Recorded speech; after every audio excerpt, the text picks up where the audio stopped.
तर शोल्डरचे मेजरमेंट्स कसे घ्यायचे, तर शोल्डरचे मेजरमेंट्स घेतानाच बॉडी फिगर आउट कशी ते बघायचं. काही लोकांचे खूप स्ट्रेट असतात. आता उदाहरणार्थ माझा तर हा थोडा बेंड आहे, पण काही लोकांचे खूपच स्ट्रेट असतात. काही लोकांच्या इथून असा हा पॉईंट असा उभा राहिलेला असतो आणि काही लोक खूपच असे बेंड झालेले असतात, म्हणजे मी बघितलं असं उघड घेतलेलं असतं काही लोकांचं.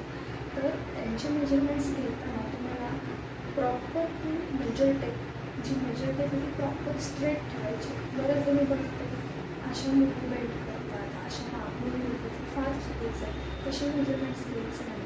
जेव्हा तुम्ही तसे मेजरमेंट्स घेता तेव्हा तुमचा रेडी शोल्डर हा सुद्धा पडणार आहे. कारण तुम्ही हा बेंडने माप घेतला आहे, तर बेंडेड माप घेतल्यानंतर तुम्ही जो बॉडी आउटला फिगर आउटला जो काही गार्मेंट बनवला आहे तो वेअर केला नाही, दिसताना तो स्ट्रेट दिसणार आहे, स्टिच करून पण तो स्ट्रेटच दिसणार आहे. पण जेव्हा तुम्ही तो वेअर करणार तर जरी तुम्ही इथे रेडी शोल्डर घेतला असता ते घातल्यानंतर तो रेडी शोल्डर इथे येणार आहे.